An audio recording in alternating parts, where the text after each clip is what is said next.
The journey begins at the narrow gate.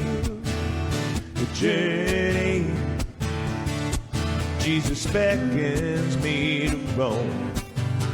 The journey, where the path is straight. The journey takes me home.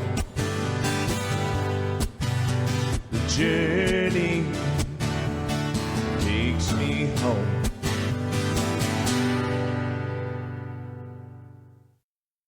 Welcome. Glad you could join us in the journey today. I'm glad you're with us.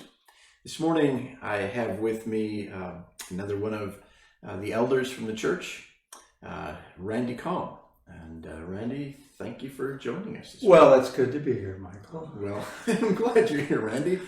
This is going to be like last week. Ray and I had a lot of fun. Here we go. Before we begin, I should let people know that this is the last episode of our first season of the journey.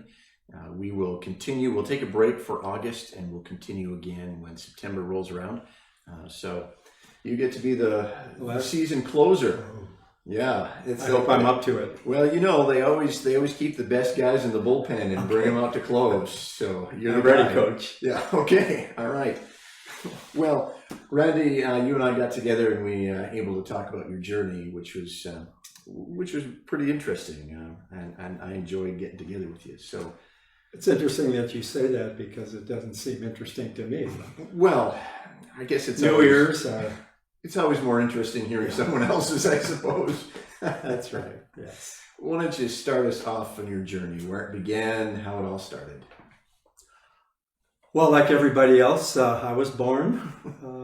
That would be January 1948, Evanston, Illinois.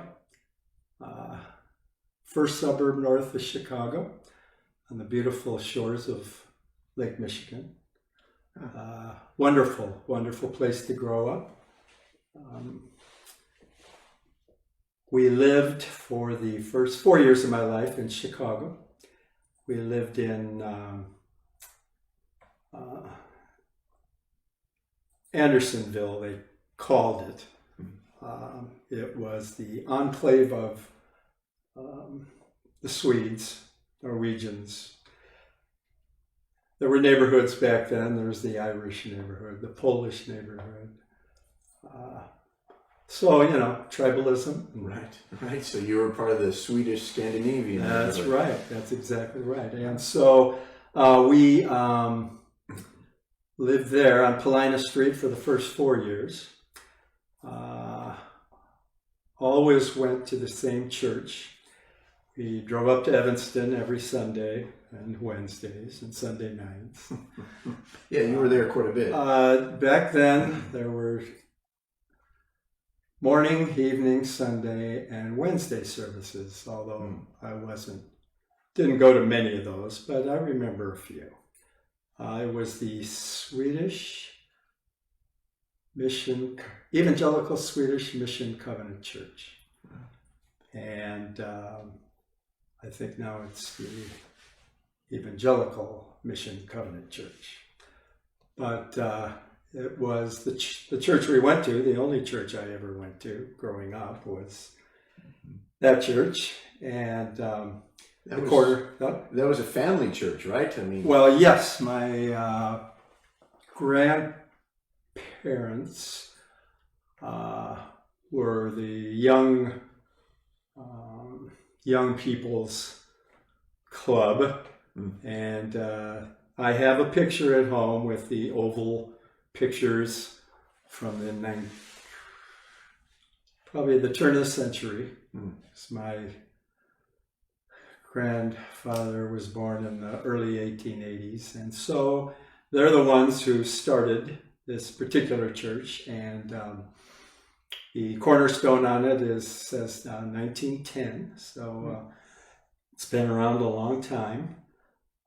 So that's where we went to church from the time I was born until I graduated from college. My mother went to it, grew up in it. I have an actual picture of Warner Sallman's iconic Christ head picture that my mother got presented to her by Warner Sallman, the artist, rather famous guy. He painted that in 1940, and he presented it to my mom in 1942 with his signature and an inscription that said, "Congratulations for 21 years of perfect Sunday school attendance." Wow. So my mother was a saint. Yeah. Who does that? 21 years 21 without missing years. a Sunday school. I mean, wow. Wow. Yeah. I Not don't even our Sunday school teachers do that. Well, I don't know of anybody. I was wondering if it was true, but I guess it is Because you have the picture to prove it. I have the picture to prove it, and I have it proudly on my wall at home. And you know, so that church was an integral part of life. Yeah, clearly. Um, Because you had cousins there and aunts Oh, and yes. uncles. And, Oh yeah, aunts and yeah. uncles. And so as I grew up, I knew all these people, Right. old, Mm-hmm. like me now. You know, and I look back at this picture, and that's when they were in their 20s, probably. Okay. And so I am them. Anyway, you know, it was wonderful. It was just life. I knew nothing else. Right. Right. You know, Christmas pageants and plays and children's choir. Were you always a shepherd or a wise man or something? Yeah, I was in the background. Yeah. I find that hard to believe. Well, I think you might have made your way up front. I don't know. No. So I went through confirmation there, and, you know. Yeah, you told me that story about that. Want to tell me? Oh, confirmation, yes. Well, in our youth group, which was a fairly sizable one, but there were only a couple of us who were a year younger than most. Okay, so when confirmation time came, which was 7th and 8th grade was confirmation. It was a 2-year program. You had to go every Saturday morning for a couple hours. And, you know, there was 3 of us who were in the 6th grade. Everybody else was in the 7th. And so it's a 2-year program. You were supposed to graduate in the 8th grade. And so there were 3 of us a year younger, you know, and so that was kind of daunting, being younger, and but I managed to make it through, and so the spring of my 7th grade year, we had the ceremony, and before the ceremony, you got to tell this part. you had there was the exam, and so we were all lined up at a long table and down in the basement, and here was the congregation all in the basement staring at us. And so they would go down the line and ask theological questions, and you had to answer them from our learning, and we had to recite the 23rd Psalm, the Lord's Prayer, and several other things, and it was grueling, to say the least. Especially you're 7th grader. Yeah. And we even had to, during this 2 years, we each had to give a little mini sermon. Oh, really? Feature that. Wow. Up in the church. Oh, my heavens. I remember my dad helping me extensively on it. But we all managed to pull it off. Well, that's good to know, because after we're done the book of Matthew, oh yes, we're going to sit you at the table and we're going to ask questions. And I don't do that. Oh, you don't? Okay. I'm retired. Okay. This is as far as I'm going. Oh, all right. Okay, we've arrived. Okay. We'll see. So you go through confirmation.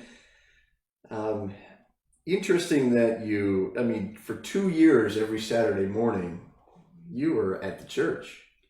Yes. And that kind of messed up your whole sports life. Well, yes, I was in a Y club.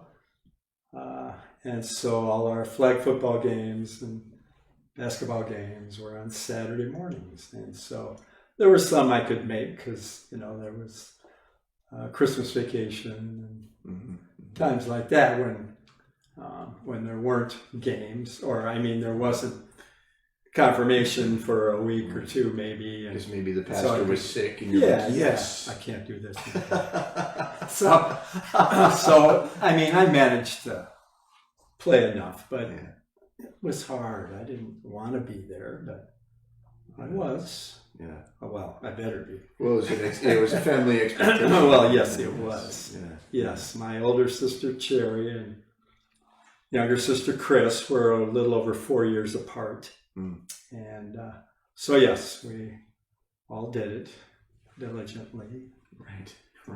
And it was, it was just life. That was so what life was. I didn't know any other way. I had friends at school, who didn't go to church. There are a lot of churches in Evanston. Okay. And so a lot of kids did. But a lot of them didn't.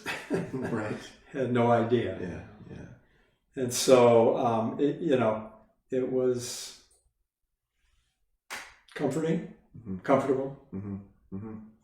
Because I started here. Right.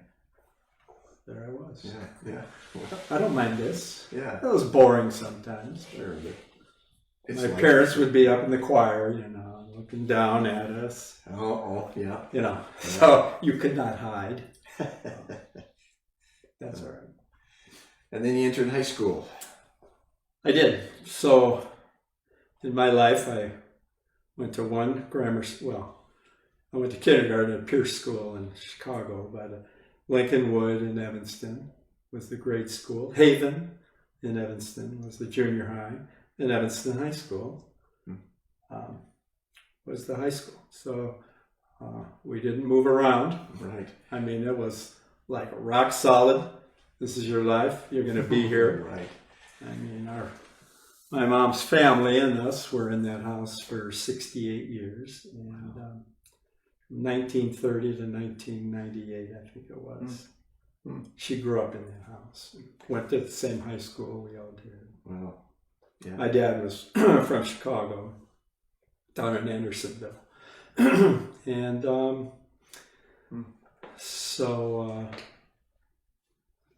where was I?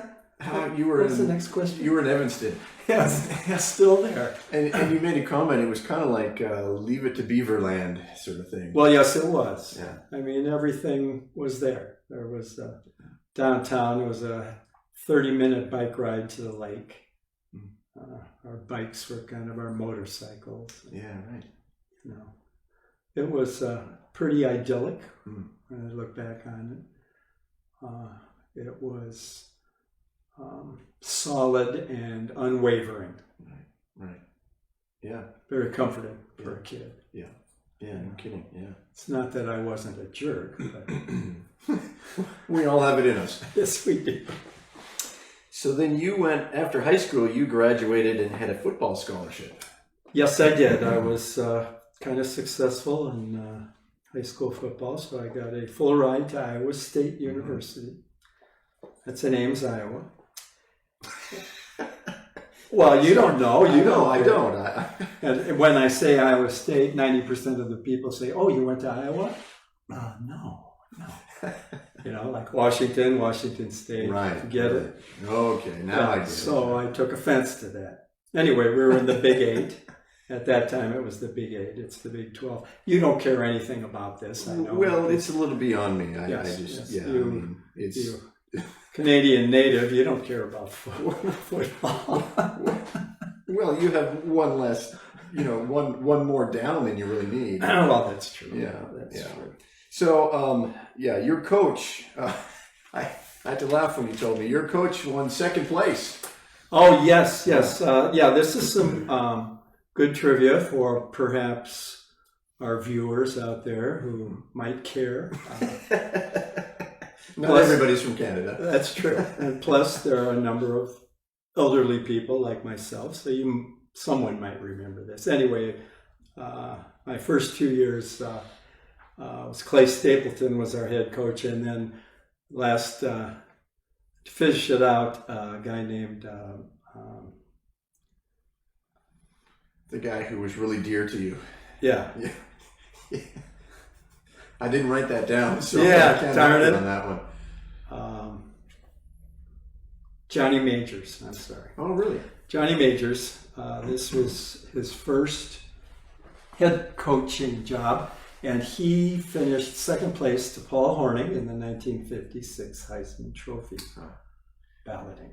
Yeah, do you know the Heisman Trophy? And I know that's a deal. So that was 1956, and actually I looked it up just yesterday, and the fifth place finisher was Jim Brown, the famous Cleveland player, running back. Right. Jim Brown I didn't finished know that. fifth. How about that? Yeah, I just learned that, so that was interesting. Huh. So yes, I just had a new idea for a show. We could do like a trivia thing. okay, Okay, all right. Starting in September, trivia with Randy. Call in. yes. So during college, let's get back to college years. Yes. They weren't you never went through wild years. Yes, I did. Okay, you went through some wild years. All right. I wrote down that you never did, but apparently you did. Where were you at spiritually, college years and that sort of thing? College years were, it took a back seat. Mm-hmm. Whenever I was home, it was like automatic. This is what I do. Sure. This is my comfort zone. Yeah. Yeah. I like this. Mm-hmm. I get stuff out of this. Yeah. I wasn't searching. I was comfortable. Sure. So in college, they had, of course, the Campus Crusade for Christ was big. And there were some guys on the football team who were really involved in that. And so, you know, I went to a few things. But I really didn't have time for God. Right. Hey, I don't need you. Look what I have. I'm my guy. Yeah. Yeah. I mean, a whole life of growing up suburban and, you know, in this zone of comfortable life. Yeah. Not rigid, but scheduled. And awesome. But now it was, I guess, time to break out. And I mean, playing football is very much like being in the Army, which I was never in. I mean, it was every day, all year long, you know, Right. every single day. Right. Training table for every meal. So it was like a business. Sure. So that was pretty all-encompassing. Yeah. So as time went on, you know, I mean, 62 was the Cuban Missile Crisis. I was in 8th grade then. 63 was Jack Kennedy assassination. And, you know, that was, I mean, I was a sophomore when Kennedy was assassinated. And that was worrisome. I'll never forget coming home from school and my mom was sitting on the couch watching television because, of course, Walter Cronkite was on with all of it and just weeping, you know. And it was scary. Yeah. You know. And then So, and then 68 was Martin Luther King, Bobby Kennedy. Right. And it was in 68 you had a kind of a life-changing trip. Yes, because I had received a football scholarship, my dad said that he would be happy to help me get a car or help me go to Europe, because he had gone to Europe in 1939 with 35, with an ensemble of 100 marimbas. And we still have his marimba. So they toured Europe with this 100 marimbas. And so he had been there, and it made an impact on him. And so he mentioned that. So a friend of mine at school, we went the summer of 68, and the summer of 68 was the Democratic National Convention in Chicago, which was turmoil. It was, Bobby Kennedy had just been murdered, and bombing of Cambodia was going on, and I mean, it was a There's some turmoil. tumultuous time. Yeah. So we took a boat over there, a student ship. Took about 6 days to get over there. Horribly seasick for one of those days. Oh, really? Took about 2 days out, and all of a sudden, oh no. But happily it went away. So going across the North Atlantic, they had a swimming pool which was never filled. It was about 20 feet square, and there was a net over it. Okay, and so this was early June, and it was like 45 degrees in the North Atlantic, and so it was there was never any swimming. Yeah. And so we landed in Le Havre, France, and had your rail passes. That was $140 for 2 months. You could just get on a train, go anywhere, get off, get on. So we landed, and we go, well, what do we do? Let's do this.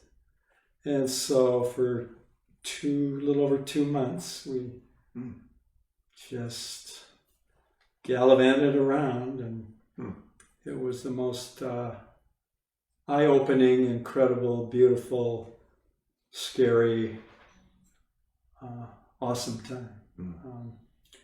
We were in Portugal and Spain and Italy, Austria, France, Scandinavian countries. My friend I went with had relatives up in Narvik, Norway, which is above the Arctic Circle. We were there for the solstice, and sun never went down.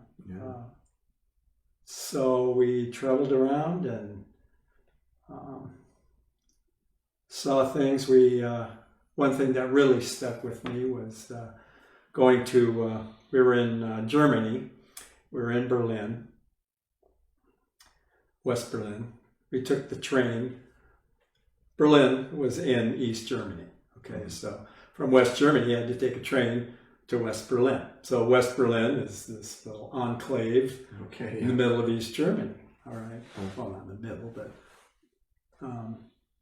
so we took a train, and on this train through East Germany, are all these soldiers, like conductors, only they're standing around with machine guns.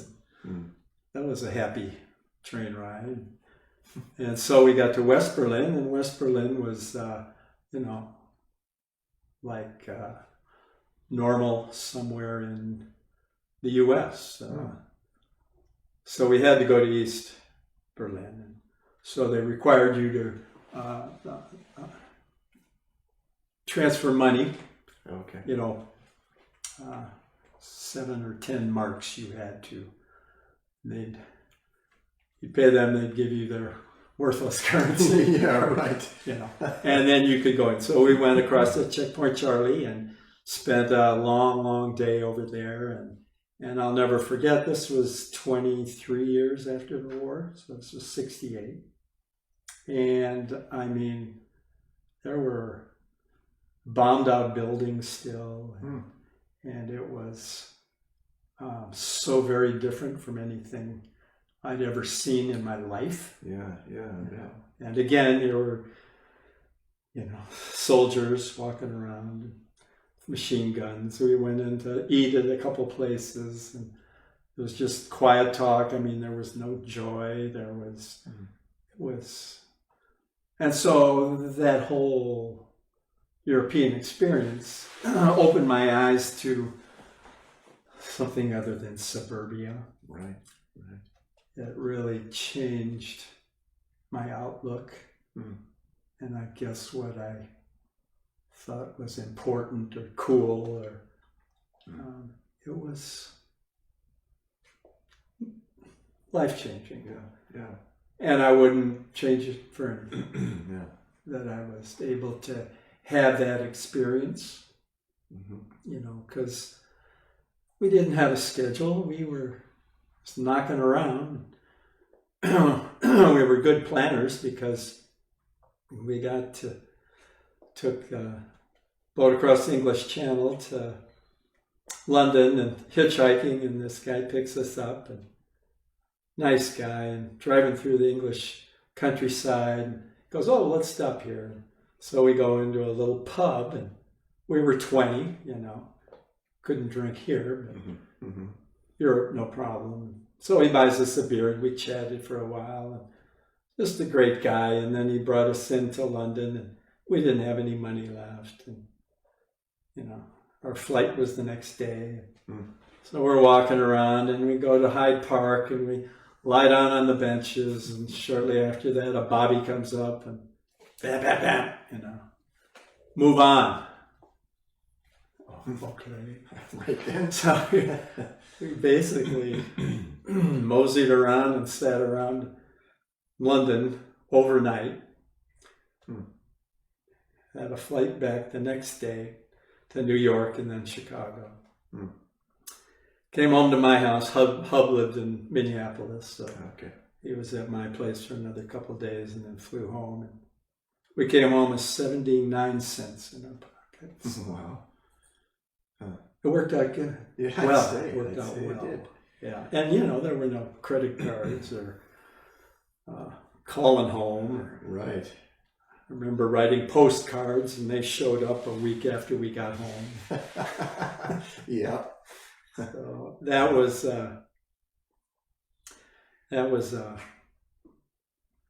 awesome time. Yeah. And then 1970, you graduate, and you have another life-changing event. I do. There was a lot of unrest spring of 1970. There was Kent State, where the National Guard had live ammunition, opened fire, killed 4 students. And a couple of weeks later was Jackson State, where 2 students were killed. And there was a lot of unrest. Some universities let out early.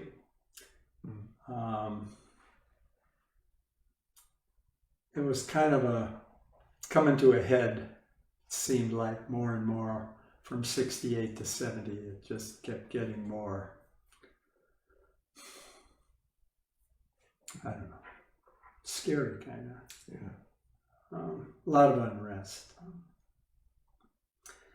So playing football, it was hard to keep up a full schedule, so I didn't graduate till the fall of 1970. So I went another quarter after. I can't remember if they had graduation that spring, because a lot of schools just let out and said, come back later. Right. So anyway, I was home and went over to my buddy's house, and he had a few people over there, and one of those people was Kathy. So that's when I met Kathy, May of 1970. So just last May was 50 years ago. Wow. we met, and I thought she was pretty cute. I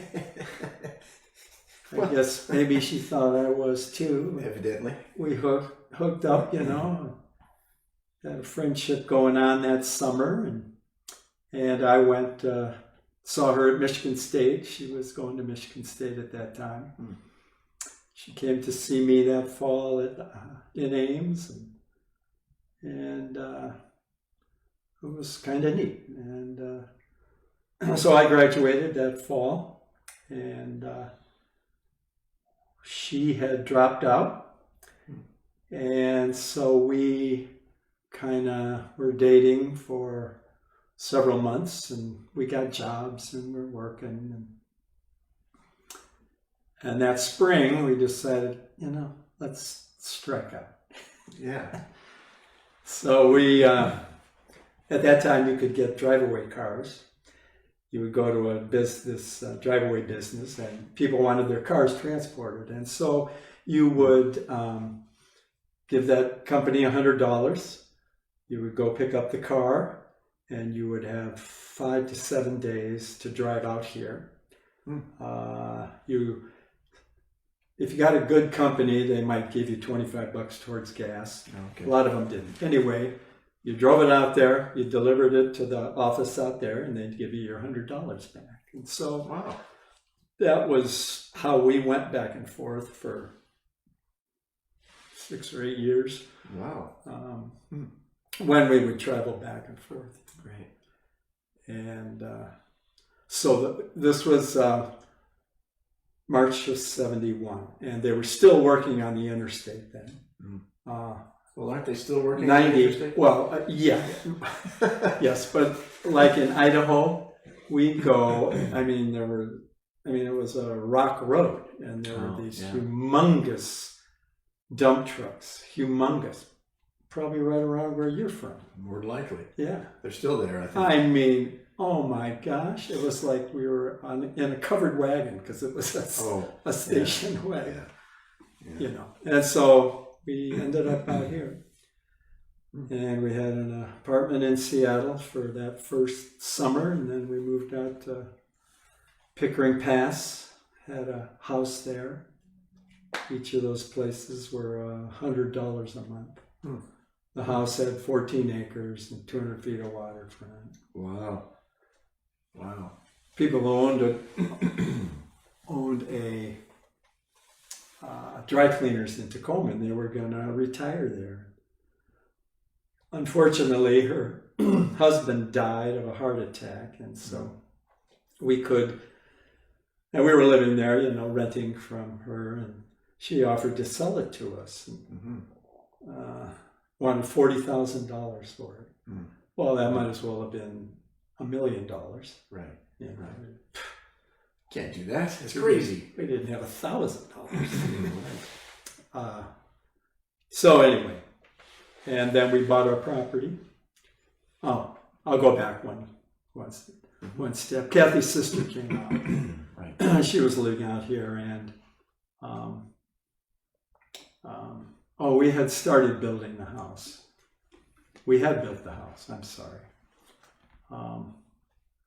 That was '73. We started that and moved into it in latter part of '74. And so we didn't have power, water, any of that, because there was none of that up there. Right. It wasn't until '79 when we paid the PUD money in aid of construction, and they brought power up to what they called Hippie Hill in town. Well, that's what I heard it was called. I was going to ask you, what year did you cut your hair? You don't have to answer that. 76. 70, okay. I realized that after we met. I thought, I wonder when he cut his hair. All right. Yes, when we got married. Oh, okay. Yes. Yes. So anyway, yes, I guess I left that out, that we weren't married. Well, sorry. No. So, well, we struck out, and I don't know how my parents took it, but they were very gracious, and so were hers. And I don't know. We loved each other. Yeah. Katie barred the door, you know. Right. We're going to do this. Right. So in 75, her sister was living out here also, tragically died from a drug and alcohol overdose. And just so sad. And so we went back to mourn her loss and be with her folks. And, you know, we worked there for 4 months. And we had the house here and we were always going to come back. And, you know, so her death, I guess, spurred us on to, you know, what are we doing? You know, we should get married. Right. God is going to get married, you knucklehead. Well, I was going to ask you during these years, where was God in this? Yes. The bottom of the bag, you know. Yeah. Being young and fancy free Right. wasn't really in my wheelhouse for about 6 or 8 years. Yeah. Well, you made the comment to me when we were talking that you were in charge. Well, yes. There you go. And yeah. You were calling the shots. You were making the decisions. So That's right. didn't need God for that. Yeah. You know, I mean, in college, you know, you think you're making the shots, but if you're playing football, you're not making the shots. Right. You'd be here then. Right. You know. So yes. Yeah. Yeah. So you said you would go to church when you went back home and visit, but other than that, I mean, when you weren't in the old pattern of, hey, this is what I do. I'm in my parents' place. This is what we do. I'm in my pattern, but on my own, I'm not thinking about it. Right. Right. So I wasted a few years there, but I think I had what it took to never lose sight. Right. Right. So I credit my parents. Yeah. Well, the foundation that is, it It's a lot. seems to be, over and over in many of the journeys we've listened to. It's that Is that right? foundation. Uh-huh.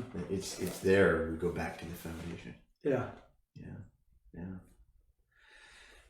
So you were married in 76? Yes. And so we got married on Valentine's Day. Mm-hmm. Don't ever do that. Okay, I won't. You can't get a table when you want to go out to dinner. So we a week before we were married, Kathy went in for a pregnancy test, and lo and behold, she was pregnant. Found out a week before we were married. So, sorry.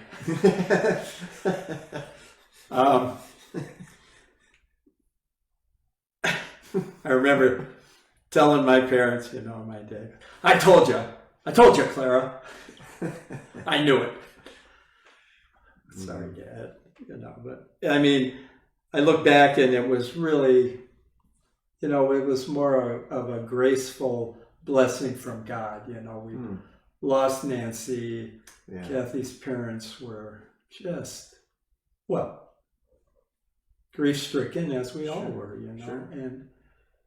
And it was this joyous counterpoint to that. Yeah.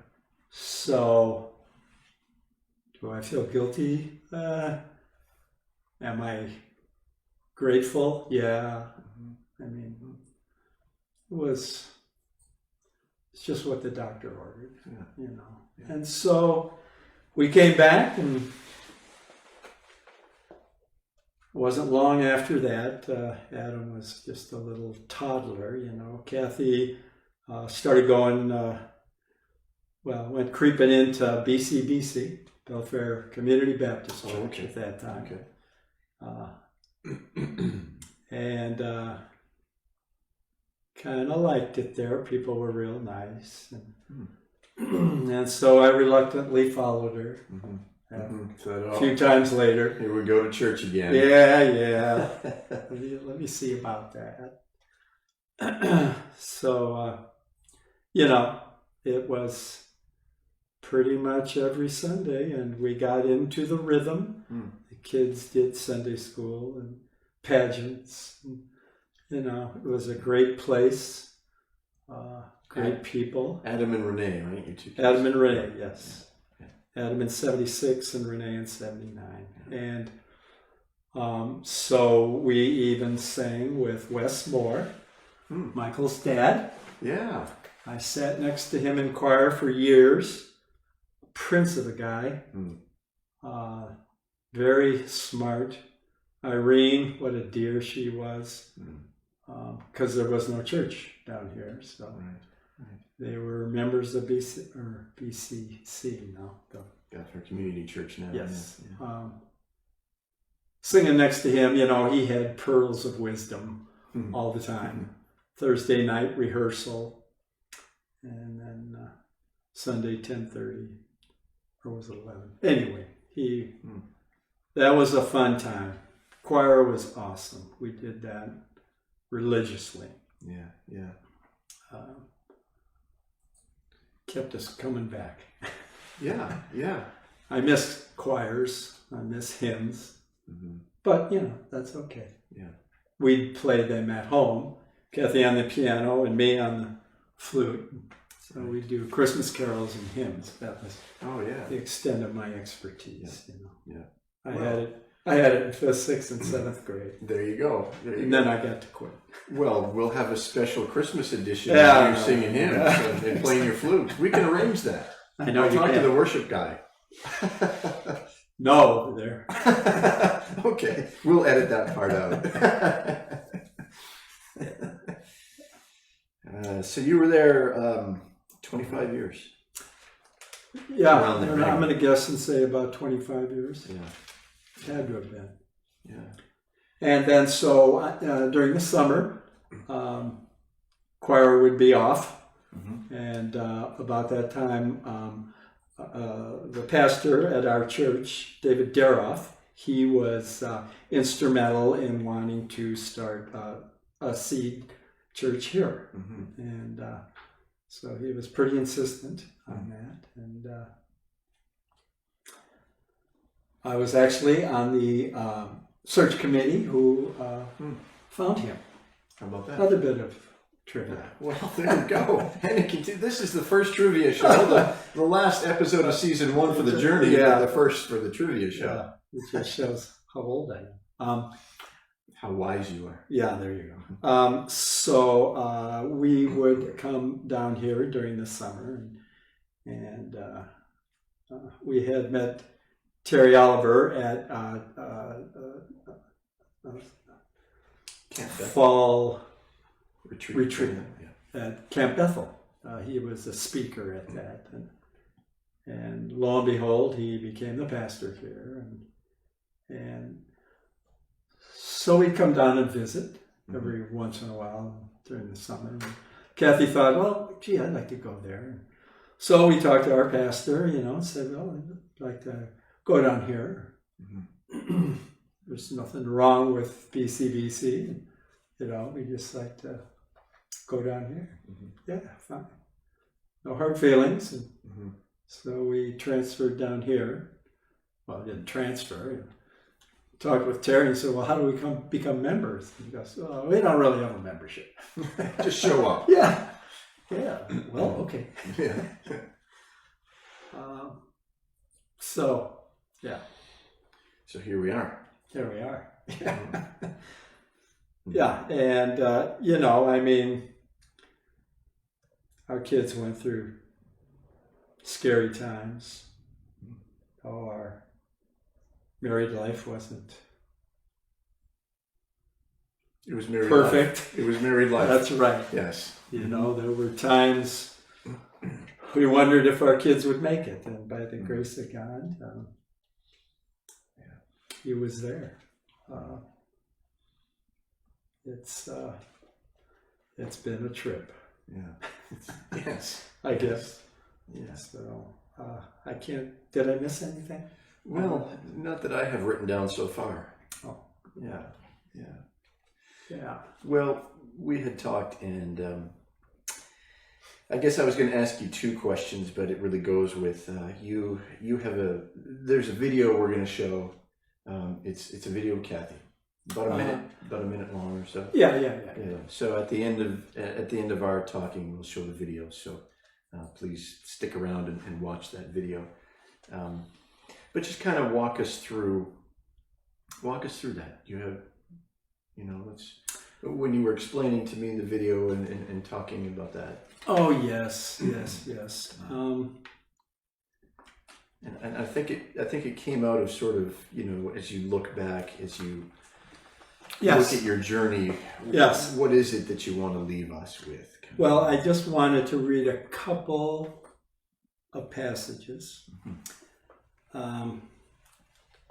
First, I want to read Kathy's favorite, and that was James 1. Consider it pure joy, my brothers, whenever you face trials of many kinds, because you know that the testing of your faith develops perseverance. And then mine, which I've turned to a lot in the last 14 months since Kathy died. The Lord is close to the brokenhearted and saves those who are crushed in spirit. So, and that was Psalm 34. Yes. And I am both of those, and have been for actually since she passed away, and 18 months before that, as she declined. And so last Sunday in your sermon, you talked about the rich man, what must I give up? And so when Kathy died, I was like opened up in a way that I had not experienced in my life. And I come back to that verse, he's close to the brokenhearted and saves those who are crushed in spirit. And losing her has crushed me in spirit, and yet he's there and has, as bad as it is, he's like the Savior. It's a remarkable sense. My journey is not done. This is part, it's like 3 parts: growing up, life with Kathy, and life without Kathy. God isn't done with me, and I hope that there'll be a lot more to come for me. So I just wanted to hear her voice one time, and so this 60-second video is on the Camino de Santiago, from the Pyrenees in France to Santiago, northwest coast of Spain.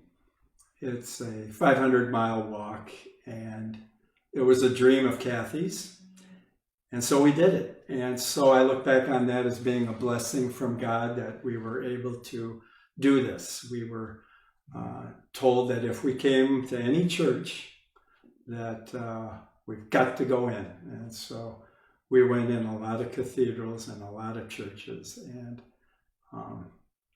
there aren't a lot of people in them. You can worry about that, but oh my gosh, it was just awesome.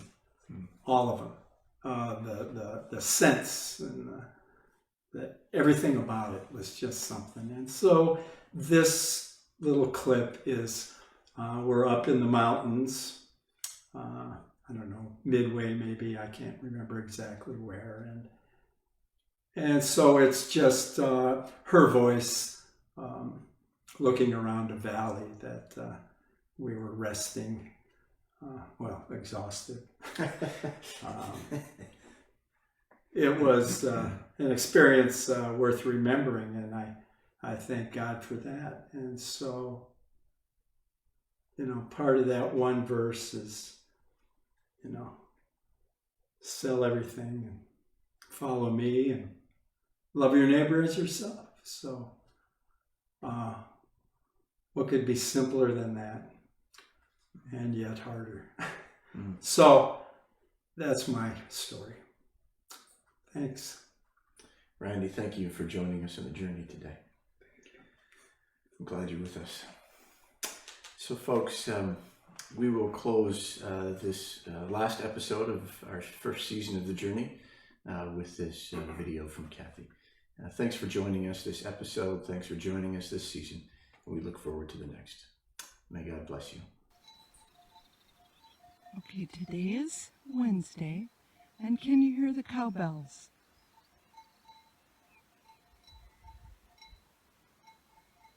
Every cow has a bell. And we have climbed way up high again, and it's been like climbing our hill for miles and miles. And there's snow up in the hills. Hi, Randy. Hello. Up in the hills over here again. But this valley is so pretty that we're climbing through, and just some cows eating grass, and us, and some other pilgrims. Love you all.